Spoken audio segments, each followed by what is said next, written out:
اللہ ताला ने इस दुनिया में हमें बहुत से रिश्ते अता किए हैं जिन्हें हम बचपन से ही अपने आसपास देखते हैं। इन रिश्तों की मोहब्बत की गर्मी को महसूस करते हैं, लेकिन बदलते वक्त के साथ इंसान इन रिश्तों के होते हुए भी आजकल खुद को अकेला महसूस करता है। हम में से ज़्यादातर लोग इसी बात की शिकायत करते हैं कि हमारे करीबी रिश्ते हमें समझते नहीं, हमसे दूर और बेजार रहते हैं,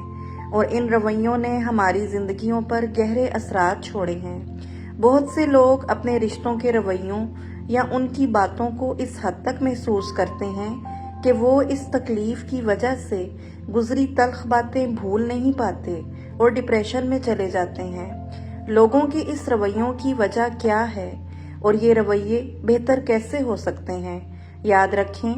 हर रिश्ते की तवक्कुआत पर हम 100% पूरे नहीं उतर सकते, क्योंकि हर रिश्ता एक जैसे मिजाज और एक जैसे एहसासात से बना हुआ नहीं है। आजकल ज़्यादातर लोग अपनी गलती मानने को अपनी बेइज्जती समझते हैं, कभी रिश्ते में बड़े होने के ज़ोम में, कभी खुद को हमेशा सही समझने और दूसरों को एक ही नज़रिए से देखने की वजह से। जो बात और जो नज़रिया हम दूसरों के लिए ठीक नहीं समझते, उसे हम अपने लिए सही समझते हैं, और जिस बात को हम दूसरों के बारे में आराम से कह देते हैं कि ये बात फलां ने बर्दाश्त क्यों नहीं की या इसमें बर्दाश्त की कमी है, इसी बात को हम अपने लिए भी बर्दाश्त नहीं कर सकते।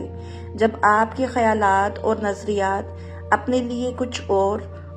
दूसरों के लिए कुछ और होंगे, तो आप किसी भी रिश्ते को, उसके एहसासात को या उसकी तकलीफ़ को, चाहे वो आपका कितना ही करीबी रिश्ता हो, कैसे समझेंगे? क्योंकि आपने इस रिश्ते में खलूस और एहसास के जज्बे को शामिल ही नहीं किया।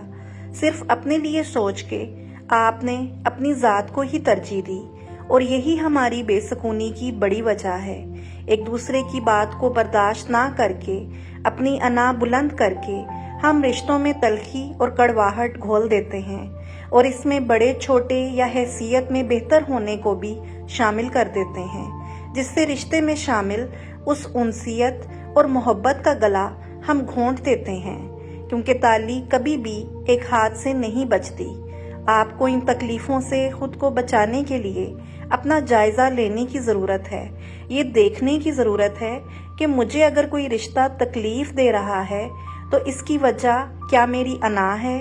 क्या मेरे इस रिश्ते में मेरी तरफ से कोई कमी रह गई है,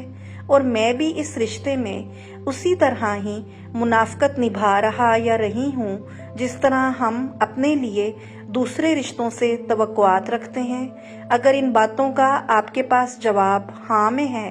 तो यहाँ इस रिश्ते को नहीं, आपको खुद को बदलने की ज़रूरत है, अपनी सोच बदलने की ज़रूरत है, और अपनी अना को ख़त्म करके, अपनी गलती को तस्लीम करके उस खला को भरने की ज़रूरत है, जिस खला की वजह से ये रिश्ता खोखला होकर अपनी असल खूबसूरती खो रहा है। लेकिन अगर मामला उसके बरक्स है, आपने अपने इर्द गिर्द के रिश्तों को अपना बेस्ट दिया, उनकी मुनाफ़कत और उनकी अना में भी अपने रिश्ते को बचाने के लिए हर बार खुद ही पहल करके बात ख़त्म करने की कोशिश की, तो फिर आपको रुक जाने की ज़रूरत है, क्योंकि ऐसे रिश्ते चाहे कितने ही करीबी क्यों ना हों, वो आपके मुखलिस नहीं हो सकते। और ऐसे मतलब के रिश्तों के पीछे रोकर या सोचकर खुद को तकलीफ़ मत दें कि ये रिश्ता मेरी परवाह क्यों नहीं करता।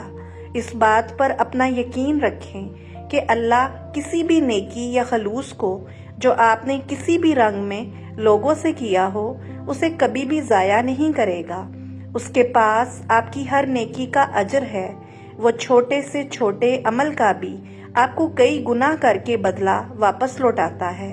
अगर कुछ रिश्ते आपसे दूर हो रहे हैं, तो वो आपकी ज़िंदगी में ऐसे लोग यकीनन शामिल करेगा जो आपके खलूस को अपनायत की गर्मजोशी से समेट लें, आपके बुरे वक्त में आपके साथ खड़े हों, और आपकी ज़िंदगी को फिर से